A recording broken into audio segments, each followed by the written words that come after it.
Abraham Lincoln বলেছেন, প্রত্যেককে বিশ্বাস করা খুবই বিপজ্জনক, আবার কাউকে বিশ্বাস না করা আরো বেশি বিপজ্জনক।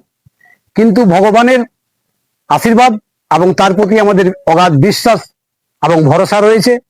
তাই আমরা সকলেই ভগবানের প্রতি, ঈশ্বরের প্রতি ভক্তি ভরে প্রণাম জানাই এবং তার সমস্ত কাজে যেন আমরা থাকতে পারি। নমস্কার বন্ধুরা, আমি তপন অভয়া রিলেশন ব্লকে আপনাদের স্বাগত জানাই।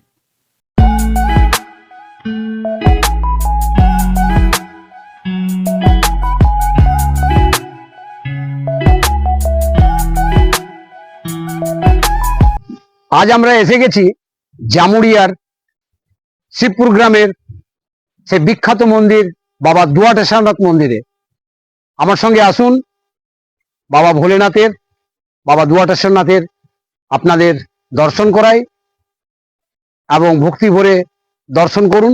আসুন আমার সঙ্গে।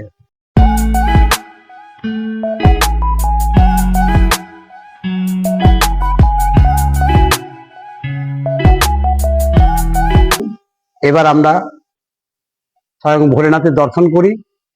বাবা দুয়াটেশ্বরনাথ মন্দিরের ভেতরে আসি।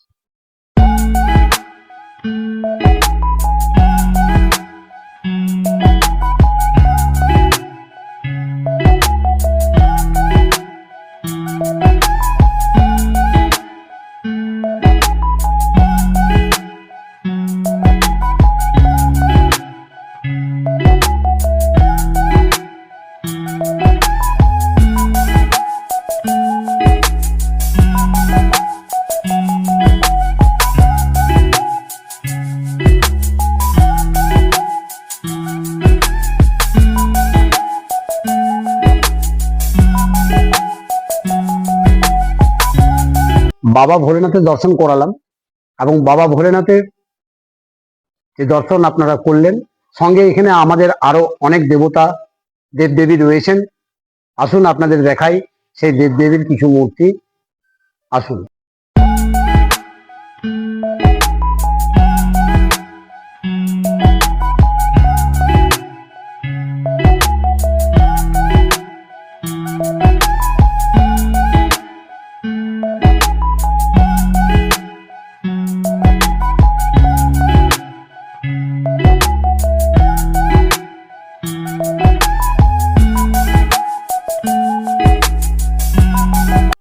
দেখলেন, এখানে আমি দেখাবার চেষ্টা করলাম সমস্ত দেবদেবীর মূর্তি, এবং এখানে দেখতে পাচ্ছেন বিশাল বড় একটা অশ্বত্থ গাছ। এই গাছের নিচে ভক্তরা আসেন এবং তাদের মনের ইচ্ছা এখানে মায়ের রাখি বাবার কাছে, এবং এখানে ধূপ আরতি করা হয়। আর তার সঙ্গে সঙ্গে বলি আরেকটা কথা, এখানে ভোলেনাথ মন্দির এসে একটা অনেক প্রাচীন, অনেক পুরনো কুয়ো একটা আছে, যেখান থেকে বাবাকে জল এনে স্নান করানো হতো। বিভিন্ন ভক্তরা বিভিন্ন সময় এসে সেই কুয়ো থেকে জল এনে বাবাকে স্নান করাতেন। আসুন যাওয়া যাক, সেই কুয়োটা আপনাদের দেখিয়ে দিই একবার।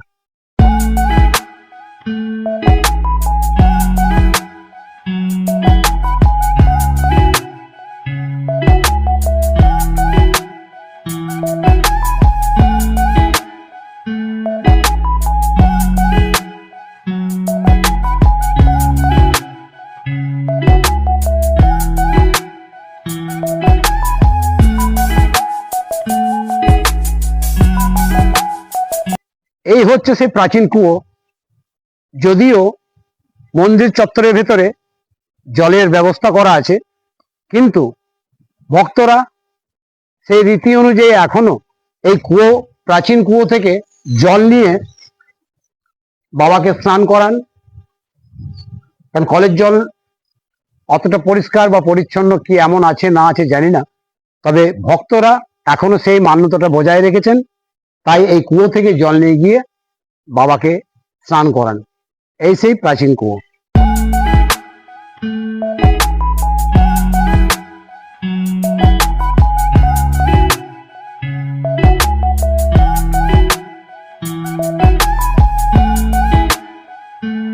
তো বন্ধুরা, দেখলেন আমি আমার থেকে যতটা সম্ভব মন্দিরের চারিদিকটা দেখালাম, ভোলেনাথের দর্শন করালাম। এরপর কিছু রহস্যময় কথা, অলৌকিক কিছু ঘটনা নিয়ে আমি কথা বলাবো আমাদের এখানকার জোয়াটেশ্বর মন্দিরে যিনি পুরোহিত আছেন তার সঙ্গে আপনার সঙ্গে পরিচয় করিয়ে দেবো এবং আপনাদের কাছে নতুন নতুন কিছু তথ্য, অলৌকিক ঘটনা তুলে ধরার চেষ্টা করব। আসুন আমার সঙ্গে সেই সেবায়িতের সঙ্গে দেখা করায়। তো বন্ধুরা, আমরা এখন পৌঁছে গেছি আমাদের জোয়াটেশ্বর বাবার যে মন্দির এবং তার পুজোর যে সেবায়িত, তাকে আমরা সামনে পেয়ে গেছি। আমার পূর্ব পরিচিত, নমস্কার, নাম পার্থ পান্ডা, যে মন্দিরের পুরোহিত সেবায়িত বাবা। এবার এই মন্দিরের আমাদের কিছু অলৌকিক ঘটনা আমাদের জনমুখে শ্রুতি আছে, আমরা অনেকেই জানি, বা সেটা আবার যদি নতুন করে একবার আমাদেরকে বলে দেন তাহলে আমার যারা দর্শক আছে তাদের বুঝতে সুবিধা হবে। প্রথমে বলে দিই, এই মন্দির আমাদের 500 বছরেরও বেশি পুরনো মন্দির, অনেক আদি মন্দির।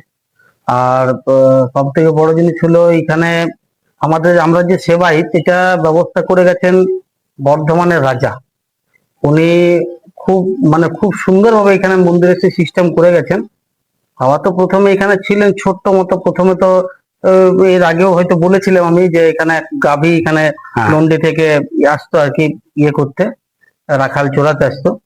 ওই তখনকার আমাদের জমিদার ছিলেন ওই নন্ডির জমিদার। তো ওই নন্ডির জমিদারদের এক গাভীর বাড়িতে যখন যায়, তো দুধ পাওয়া যায়নি যখন, তখন তাকে ওই যে রাখালকে উত্তম মধ্যম দেয়। তো তখনকার দিনে তো জমিদারদের সামনে আমাদের কথা বলার মানে কারোর সামর্থ্য ছিল না।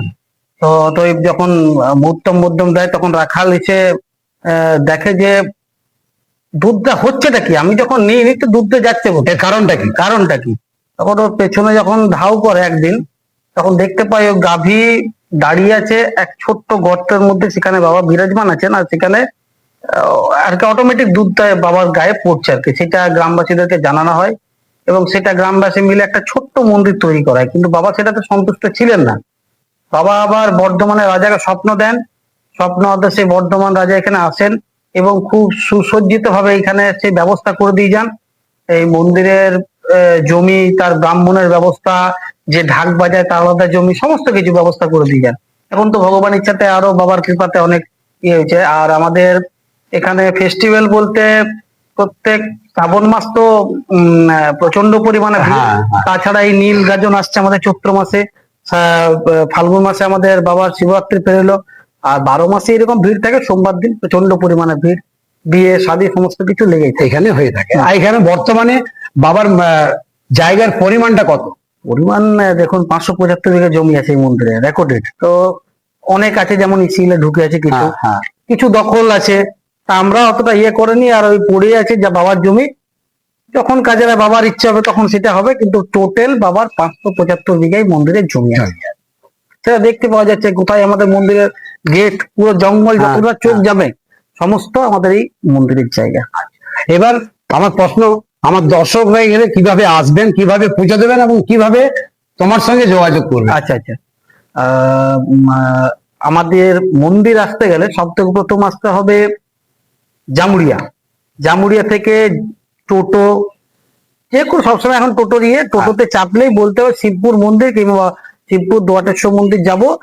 সঙ্গে সঙ্গে একদম বড় গেট, কিংবা যদি আসানসোল থেকে যদি কেউ আসে তাহলে আসানসোল ওই কাল্লা দোমানির বাস ধরতে হবে, তাহলে আপনাকে জামুড়ি যেতে হবে না।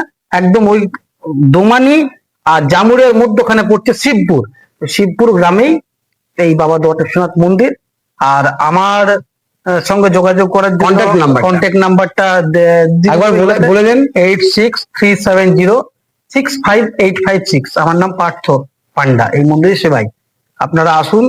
আর আসানসোল কি, এখানে আমাদের এই চত্বরের সব থেকে বড় মন্দির এখন এটা, আদি মন্দির। আসুন, দেখে যান পরিবেশ, বিশাল জায়গা এটা। হর হর মহাদেব, হর হর মহাদেব। তো বন্ধুরা দেখলেন, আমি আমাদের এখানে যিনি সেবায়ত রয়েছেন তার সঙ্গে আমি পরিচয় করিয়ে দিলাম এবং কিছু অলৌকিক ঘটনা আপনাদের সামনে তুলে ধরলাম। আরো অনেক আছে অলৌকিক ঘটনা, প্রচন্ড অলৌকিক ঘটনা আছে, অনেক ব্যাপার এলে আরো বিস্তারভাবে জানতে পারা যাবে। ঠিক আছে, সবকিছু ভিডিওর মধ্যে বলা যায় না, যে অলৌকিক ঘটনা দেখার দরকার নেই, এলেই একটা অলৌকিক ব্যাপার, অলৌকিক ব্যাপার। ধন্যবাদ, ধন্যবাদ, অসংখ্য ধন্যবাদ। তো বন্ধুরা, জামুড়িয়া জোয়াটেশ্বর মন্দিরের সমস্ত কিছু চারিপাশটা আমি দেখালাম আপনাদেরকে, বাবার দর্শন করালাম, সঙ্গে আরো অনেক দেবদেবী রয়েছেন, তাদের সঙ্গে আপনাদের মূর্তিগুলো তুলে ধরলাম, এবং এখানকার যিনি সেবায়ত রয়েছেন পার্থ, তার সঙ্গে কথা বলালাম এবং কিছু অলৌকিক ঘটনা এই বাবার মন্দিরে জানতে পারলাম। তাই আপনারাও আসুন এখানে জামুরিয়া বটেশ্বর মন্দিরে, পুজো দিন এবং আপনার মনের ইচ্ছে পূরণ হবে এই আশা ভগবানের কাছে আমি প্রার্থনা করি, ভোলেনাথের কাছে প্রার্থনা করি। আপনারা সকলেই সুস্থ থাকুন, ভালো থাকুন। তো বন্ধুরা, আজকের মতো ভিডিওটা আমি এখানে শেষ করছি। আবার দেখা হচ্ছে অন্য কোথাও, নতুন জায়গায়, নতুন ব্লগ নিয়ে। ততক্ষণের জন্য আপনাদের সকলকে আমার অভয় রিলেশন পক্ষ থেকে অসংখ্য ধন্যবাদ। এর সঙ্গে সঙ্গে বলি, আপনারা লাইক, শেয়ার এবং সাবস্ক্রাইব করতে ভুলবেন না, এবং কমেন্টে জানাবেন আমার এই উপস্থাপনা কেমন লাগলো। Thank you.